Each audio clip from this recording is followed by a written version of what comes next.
XYZ, you know me. You know what time it is. Yo, hold up. How does... Okay. Still on the hunt for that crow heirloom. Let's see what we got. Oh, Father, give me sight!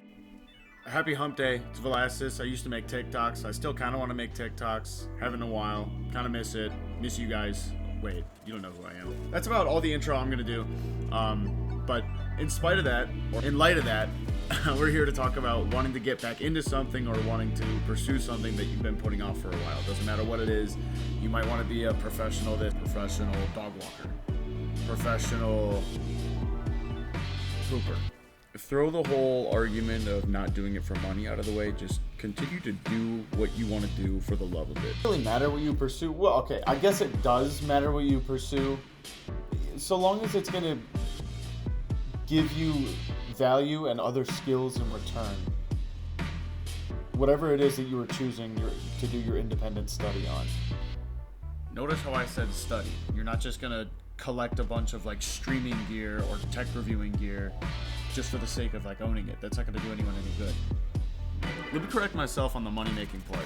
If money is enough of a motivator to make you continue pursuing whatever it is, fine, go for it, by all means.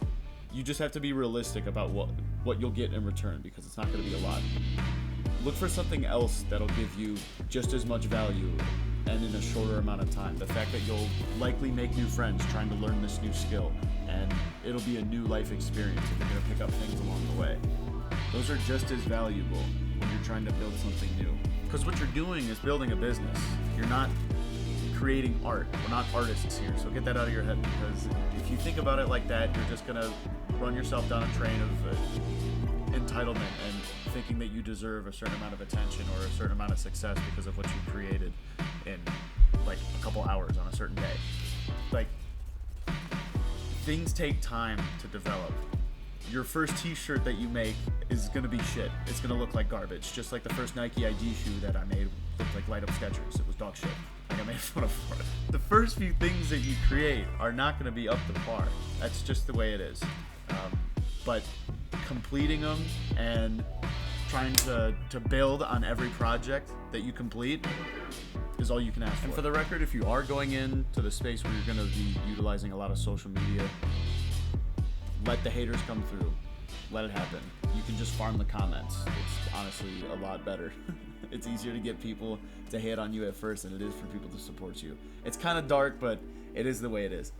If they really get to you, just remind yourself that you're creating more than you're consuming. You're the one that's actually trying to do something more productive with your time and trying to better yourself. So take that for what it is, with a grain of salt, whatever you want to say. The idea is that you got to be your own biggest critic when it comes to things like this. You got to look at yourself and always want more out of you. Never be satisfied. You can be proud of your work, sure, but always look for room for improvement.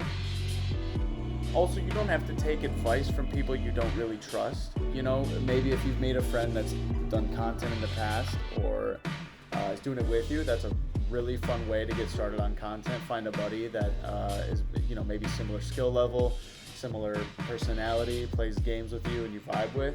Give it a shot with them. You'd be surprised. There's a lot of creators, but there's also a lot more viewers. So the whole competitive thing doesn't really play out. It's not a bad time to start a YouTube channel, I'll tell you that. The last time someone told me that something was easy in an education or like professional setting was when Ryan in the corner of the class gets a 95 on his last exam while I'm wiping my ass with a 60%. Like, no one cares that. It was so easy for you. Like, of course it was. It's all you're good at. So yeah, no shit, it's gonna be competitive. It doesn't matter what industry you're in. You're an entrepreneur now. You're competing against yourself and you're competing for attention. You're not competing against anyone else because you're finding your own niche. A horse is running on the tracks. It's got those goggles on to make sure that it's just looking at the finish line. It's not worried about the other horses. It knows those horses are there. It's obvious. Of course they're gonna be there. But what's the point of looking at them? You're gonna trip over yourself. Same with mirrors and windshields. The windshield is the largest thing in a car because you want to look forward the whole time. You can glance back, of course, because you learn from your mistakes and you can pay attention to what's going on around you. You have to find where you can add value and be able to build on the skills that you already have. If you're funny, take improv classes. people make a good amount of money doing stand-up. It's considered a trade. Everyone has these skills that separates them from someone else. You just have to find what it is. It doesn't matter how small it is. You can build on it. There's people on YouTube that make ASMR content. This is going in after editing, so the quality might be a little bit bad. My mic is not with me, okay? I'm woefully unprepared, but I thought it was important because as cliche as it is, and it's kind of been the topic of the whole video, to follow and do something you love, if you set realistic expectations for yourself, and it's a little bit easier to swallow. If you want it to become your career, put 40 hours worth of time into it daily. Treat it like a job, because that's ultimately what it'll be. And if you want it to be that way, you have to treat it like one. You fake it until you make it, essentially, right? Everyone fakes knowing something until they figure it out. It's kind of how you learn.